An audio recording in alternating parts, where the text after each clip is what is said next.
The COVID-19 pandemic hit another milestone today, recording over 1 million confirmed infections and more than 50,000 fatalities around the world.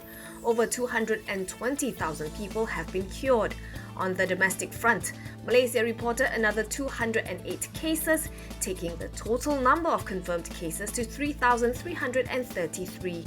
53 people have died, while 827 have been discharged. Elsewhere, the US is leading in confirmed cases at 245,000. It recorded 1,169 deaths in just 24 hours, pushing the death toll to more than 6,000. Meanwhile, Spain and Italy both have over 110,000 cases each, with deaths topping 10,000 in both countries. Neighbouring Singapore, which reported 1,114 infections and 5 deaths as of today, announced that schools and workplaces will be closed to contain the spread. Indonesia confirmed 196 new infections, marking the biggest daily rise since the first cases were announced a month ago. The total number of infections reached 1,986, with 181 fatalities.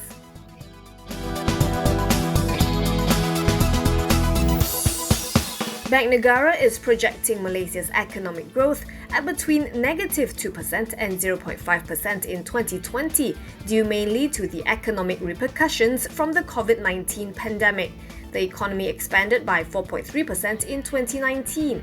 The central bank warns that the domestic economy will be impacted by the necessary global and domestic actions taken to contain the outbreak.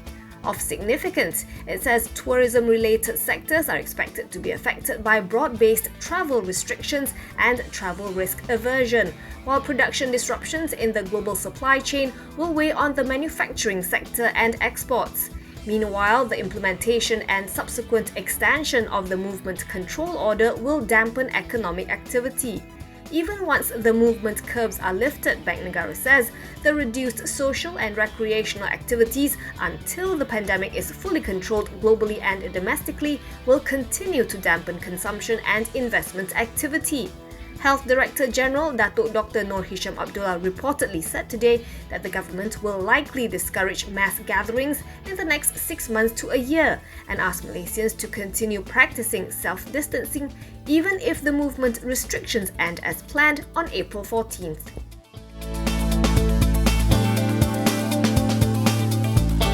Bank Negara will pay a higher dividend of 3.5 billion ringgit to Putrajaya, 40% or 1 billion ringgit more than last year's payout. In its 2019 annual report, the central bank said it generated 8.93 billion ringgit in net profit last year, 18% higher compared with the 7.52 billion ringgit in the previous year. Total income stood at 11.13 billion ringgit versus 9.3 billion ringgit in 2018. Of the 8.93 billion ringgit net profit, the central bank has transferred 5.4 billion to its risk reserve account, up from 5 billion ringgit in 2018. The risk reserve acts as a crucial financial buffer against unexpected losses arising from unfavorable market conditions that are beyond the central bank's control. These include movements of interest rates in the US and other advanced economies, as well as fluctuations in foreign exchange and global equity markets. As at December 31st, 2019, Bank Negara's assets totaled 451.6 billion ringgit versus 447.64 billion ringgit in the previous corresponding period. Its international reserves portfolio, valued at 424.09 billion ringgit, made up 94% of the central bank's assets. Its liabilities, totaling 163.71 billion ringgit, arose mainly from deposits from financial institutions, as well as 114.1 billion ringgit of currency in circulation.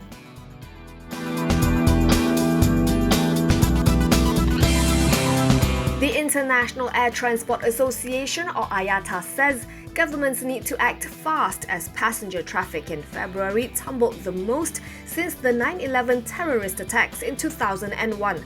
IATA warns that carriers all over the world are left scrambling after being hit by a sledgehammer called Covid-19. In Malaysia, the aviation industry is seen facing a 39% fall in demand, which translates to an estimated $3.32 billion loss in revenue, affecting some 169,700 jobs. Generally, IATA says major Asia-Pacific states could see passenger demand in 2020 reduced by between 34% and 44%. This is based on a scenario where severe restrictions on travel are lifted after 3 months, followed by gradual recovery. In the second quarter alone, IATA sees airlines posting a net loss of $39 billion. The impact of that on cash burn will be amplified by a $35 billion liability for potential ticket refunds. Without relief, it says the industry's cash position could deteriorate by $61 billion in this quarter.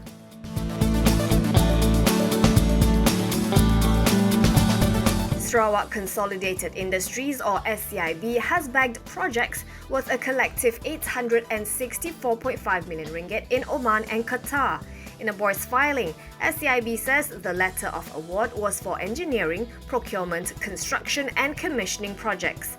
In Oman, SCIB has been hired to build 20 villas in the Muscat Sultanate. As for Qatar, the projects involve the construction of 2 service centres located in Al-Khor and the construction, completion and maintenance of 18 5-storey buildings in Doha. The group says the contracts are expected to increase its net assets for both FY20 and FY21.